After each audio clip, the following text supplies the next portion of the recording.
colegas advogados, hoje, 9 de dezembro de 2016, sexta-feira, nós estamos aqui hoje reunidos com mais de uma dezena de advogados, colegas nossos da advocacia, depois nós vamos citar o nome.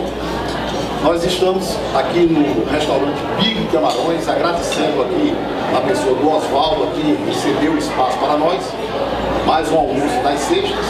E hoje, como de costume, nós estamos trazendo mais um colega para tratar de temas importantes para a advocacia e para a sociedade. Hoje nós estamos recebendo aqui o nosso colega Dr. Carlos Rebouças, advogado militante, muito conhecido em Fortaleza, professor de Direito Processual Penal e membro integrante da Comissão de Defesa de Prerrogativas dos Advogados. O Dr. Carlos Rebouças vai nos falar aqui sobre as nossas prerrogativas. Dr. Carlos, um prazer muito grande recebê-lo aqui no almoço das sextas. Muito obrigado e fique à vontade. Eu que agradeço, quero agradecer ao doutor Luiz Antão, primeiramente, pelo convite para falar esse tema, que é um tema que deve ser lembrado e relembrado a todo instante, prerrogativas. Porque a prerrogativa do advogado, ela deixou de ser algo extremamente respeitado para ser algo extremamente desrespeitado. Nós temos um artigo da Constituição Federal, eu estou na Comissão de Defesa Prerrogativa, vai fazer 10 anos ano que vem. E tem um artigo da Constituição Federal que, de tanto ser falado, de tanto ser ouvido, ele ficou, como no Brasil nós temos aquela ideia da lei que não pegou, é um artigo que não pegou, que diz que é o artigo 183, que diz que o advogado é indispensável à administração da justiça. Isso virou uma frase que é dita sem efeito. Isso não é mais respeitado sequer por um porteiro de um fórum. O que dirá por um magistrado ou por um ministro do STJ ou do STF. Prerrogativa é algo que chegou a um ponto do próprio advogado de respeitar a sua prerrogativa. Nós temos casos de defensores públicos que não recebem colegas advogados para falar de processo. Nós temos casos de procuradores do Estado ou do município ou da República que nada mais são do que advogados públicos que se recusam a receber colegas advogados para tratar de determinado processo ou determinada matéria de pertinência do advogado. Então, quando você vê o próprio advogado desrespeitar a prerrogativa, então você sabe que chegou ao fundo do poço. O que nós podemos falar de prerrogativa hoje é isso. Nós chegamos ao fundo do poço no tocante a respeito às prerrogativas. Quando o advogado chega em uma vara hoje, muitas vezes ele já é recebido com patada. Quando o Fórum Povos Bevilacqua transformou algumas varas no que eles estão chamando agora de gabinete, porque a secretaria seria em outro local, como nas varas de família ou nas varas de fazenda pública, eu já ouvi casos, já aconteceu até comigo, de eu chegar numa vara dessa e antes de eu dizer qualquer coisa, a diretora já dizer: não, doutor, não é aqui não, dirige-se secretaria. Eu digo: aqui não é o fórum não, aqui não é, aqui agora é gabinete, mas é de juiz, porque se for de juiz, o advogado tem livre acesso, além dos cancelos, independente de licença.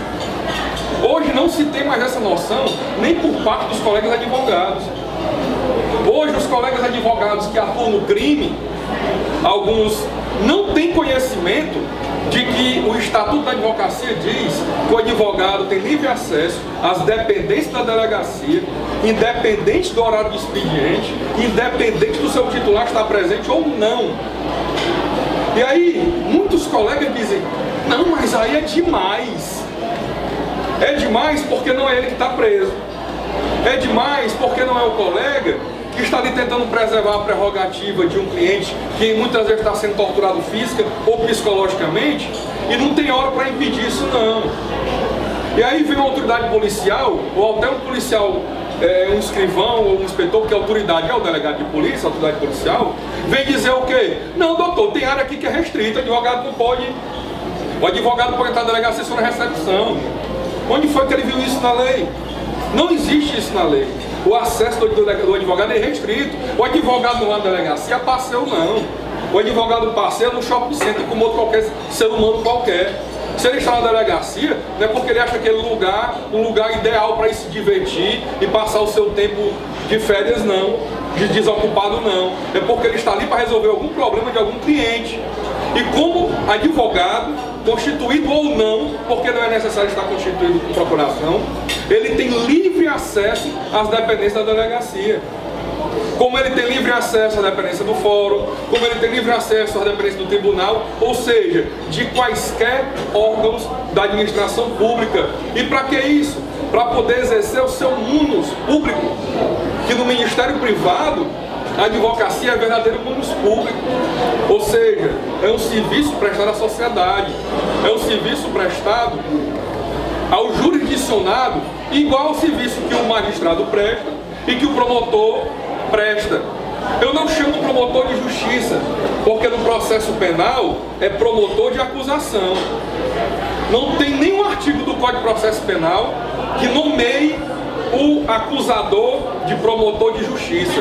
Porque quem promove justiça no processo penal, quem está incumbido de promover a justiça, é o júri, no caso do tribunal do júri, e o juiz na hora de sentenciar.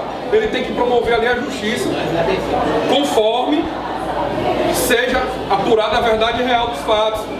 E na prática, quem vai realmente buscar ali a justiça daquele que está sofrendo a gana de punir do Estado, aquele que está sendo acusado, ou justamente ou injustamente, mas que tem os seus direitos e garantias constitucionais que têm que ser preservadas, é o advogado. Para nós vermos em que estado estamos, eu fui ministrar aula para uma turma de concurso para o Ministério Público. E na abertura da aula, na primeira aula, eu fiz 15 minutos de explanação, falando de como era a advocacia, falando da carreira jurídica, de como era a atuação no dia a dia no crime. E eu ousei dizer isso a eles. O promotor no processo penal não é promotor de justiça, ele é promotor de acusação. Quem promove a justiça para aquele cidadão que está sendo processado criminalmente é o advogado, que vai lutar para preservar os direitos e garantias individuais. E por meio de uma sentença que tenha observado o devido processo legal constitucional e que tenha respeitado o contraditório, a ampla defesa e o princípio da presunção de inocência. É esse o profissional que é o promotor de justiça. Os alunos se revoltaram, foram falar com o dono do curso para me tirar e colocar o professor de direito penal por causa disso. Quando eu soube, eu cheguei para ele e disse: olha, eu me recuso a dar aula para vocês, porque se vocês, como alunos pretensos a um concurso, já estão prepotentes e arrogantes, vocês não merecem passar em um concurso. Eu não vou contribuir com isso. E me retirei da sala de aula. Então nós estamos vivendo uma época, aqui eu vou parafrasear o ministro Marco Aurélio, nós estamos vivendo um tempo estranho, é um tempo muito esquisito, onde o próprio cidadão está batendo palma para a prisão preventiva, sem estar presente nenhum dos critérios do artigo 312 do Código de Processo Penal, onde nós estamos vivendo momentos onde existe um promotor que vai à televisão dizer que não tem prova, mas tem certeza do que está falando, e aquilo ali é aplaudido pela população como motivação para prender ou processar alguém criminalmente. Eu sempre digo para meus alunos que você ser processado criminalmente é um direito. É um direito e você deveria alegrar-se quando for processado criminalmente. Porque isso foi exatamente para se defender. Porque isso foi uma conquista por décadas de derramamento de sangue e suor.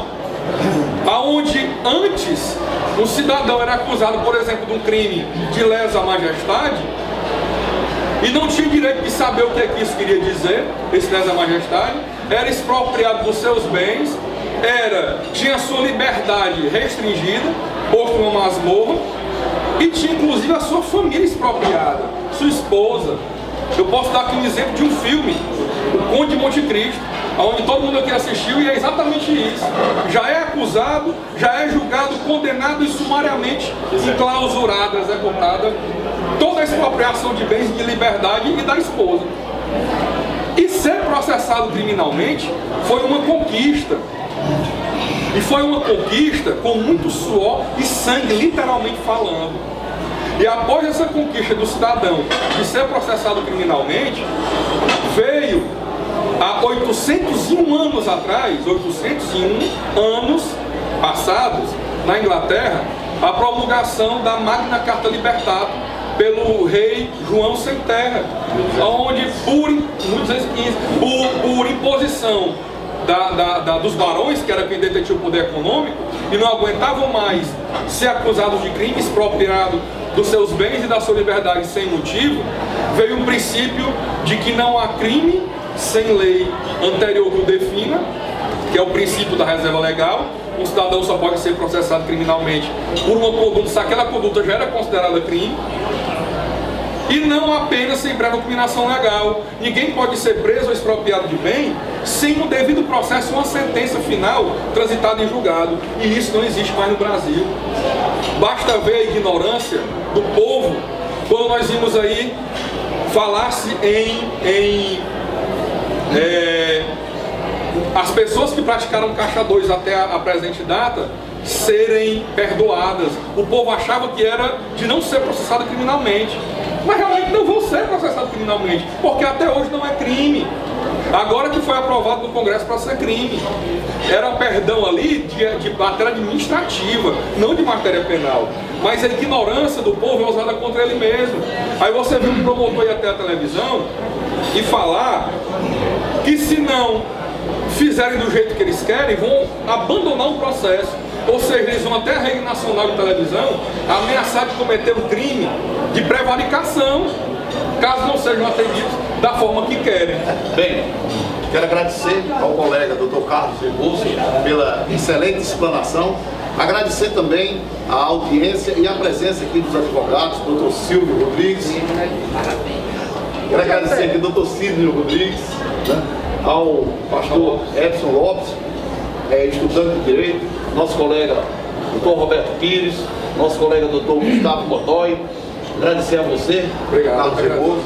Aqui é o nosso colega Emílio Carneiro Neto, que aqui está, a doutora Raquel, a doutora Vânia Lopes, ao doutor Aldo Almeida, a doutora Neudo Duarte, ao nosso querido Mardônio, ao doutor Giovanni, colega advogado, e a nossa doutora Vânia Rocha ali, ouvidora da Ordem dos Advogados do Brasil no estado do Ceará. É um prazer muito grande participar de um almoço com todos vocês, dizer que no próximo ano nós continuaremos, no mínimo, uma vez em cada mês, sempre trazendo um colega para expor um tema como esse.